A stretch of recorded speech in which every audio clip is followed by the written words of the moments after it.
Ladies and gentlemen, let's get ready to rumble! Well, hello, friends. Mark Holmes, and I'm back here. I've already got my morning video up letting you guys know that Zeke Elliott and the Dallas Cowboys have restructured his deal to free up some capital. The Dallas Cowboys currently now have $12.25 million worth of cap space. How does that sit with the NFL? Well, the Cowboys are right smack dab in the middle, literally smack dab in the middle with that $12.5 million. Gives them a little bit of flexibility if they decide they want to trade for somebody or sign somebody, or they can roll it into next year if they don't use it, giving them a little bit more cap relief, because currently the projections are for next year that they will be some $20 million over, having to pay guys like Michael Gallup, as well as having 33 free agents currently, or basically one-year deal guys. But one thing I wanted to touch on was this.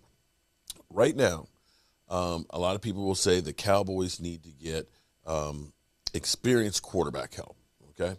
Experienced quarterback help. And they'll say we need to go out and get somebody better than Cooper Rush and things. And they'll go down a laundry list of guys they'll say that we could, that you can sign that are better than Cooper Rush. They said Josh Rosen. Well, Josh Rosen got cut by San Francisco. He signed actually with New Orleans, so he's out of the mix. Then you say, well, there's Gardner Minshew. Well, Gardner Minshew is now the second string quarterback, so I guess you could trade for Gardner Minshew, but what good is that? You've got, of course, Nick Foles, who is the number 3 quarterback right now in Chicago. And you could trade for Nick Foles if you wanted to, and probably for a ham sandwich, bring him in, use some of that cap space to pay him. He is a veteran, so there is the veteran minimum that you would have to pay. Another name that keeps popping up, okay, there's Blake Bortles, of course, that's out there. You can sign him. He's a free agent and so on, and I get it. But one name people keep saying is Phillip Rivers.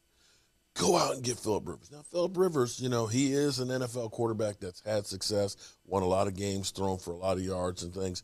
I personally don't think that, he would want to come back and start all over. He's an old dog that you think will not learn a new trick. He's not coming back to be a backup for Dak Prescott. If he were to come back, it would be, I'm the starter, I'm going one last hurrah, and I'm going to try and get a championship. So he would be trying to go, if anything, to say Indianapolis. But I'm not sure after what happened last night if he would even want to do that. He is actually a high school coach, and they had their first game last night. We're talking about a game, not practice. We're talking about a game. And I want to play for you guys the clip from him from last night, because you can see the excitement. He's getting his football fix without having to destroy his body further. Let's listen to this, because this is actually a beautiful thing. This is what football is all about. It was some of the things that you were like, wow, let's go, okay. Yeah, no, but it's awesome. I tell you what, Thursday and Friday nights, after playing 250-something NFL games and 50-something college games, those 3 years playing at Athens High School, being around it at Decatur High growing up, were some of my favorite memories. They really are. They're up there in the top 10. I could sit here and think of a handful. It's awesome, and I'm trying to remind these kids of that so they embrace it, because most of these kids are going to play not beyond high school football. We got a handful that'll play at the next level and that want to, and I want them to want to. But I also want them to appreciate experiences like this. Shoot, they're all over there with their families and classmates, and you want a football game. I told them, be excited, shoot, and so it's awesome, and I'm enjoying the heck out of it.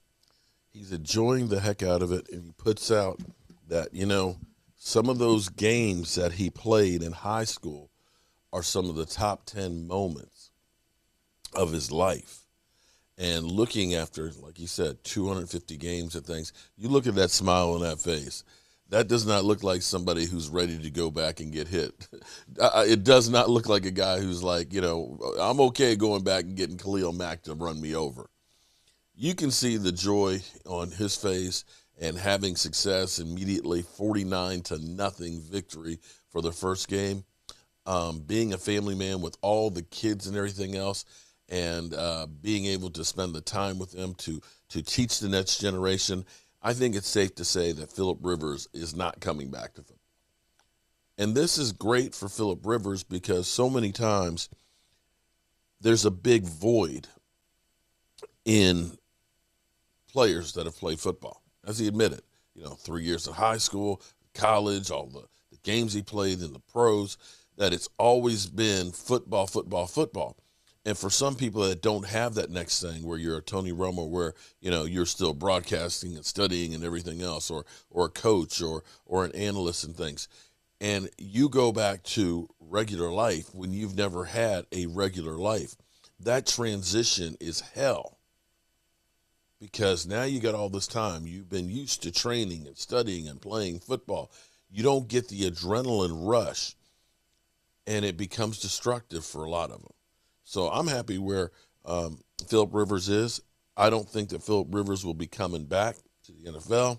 I think he is truly done. So I think we have to scratch that one off the list for anybody who thought that there's a chance that we could sign or bring Philip Rivers in for the Dallas Cowboys. Now, for the Cowboys, I don't think that they go through and they get anybody else. I've kind of come to the conclusion that it's Dak or bust. We're either going to go all the way with Dak Prescott or the season's just going to be over. Because you can look back at the Cowboys. We've had guys that are veterans that have played well, from the John Kitnas and things to first-round draft picks of Brian Leaf or Brandon Whedon and things. We've had the Drew Bledsoes. We've had, even Matt Castle, who was, under Bill Belichick and won some games for him and was a Pro Bowler. We brought in those backup quarterbacks, and there's a reason why they're backups and available. It's because they're not good enough to be starters. And so the reality is you got one chance, one shot, one opportunity of getting it right with your starters because of it's just too cost prohibitive. And you're not going to have your starter looking over their back over at another guy who's trying to take his position. You can't afford it. So, guys, we're riding and dying with Dak Prescott. And if Dak misses some times, well, we better hope the offensive line is in good shape and that Zeke Elliott, with that prolonged career with the Cowboys now because of the restructuring, is able to kind of run and help take up some of the slack, and hope that the defense is also there as well. So with that being said, I got work to do in the workshop. I hope you guys are having a great morning, and we'll keep you up to speed with all the news that is the Dallas Cowboys. I'll see you later. Our Colts here, and as always, I want to thank you all for watching, commenting, subscribing, and being part of the Joe Boo Sports Report.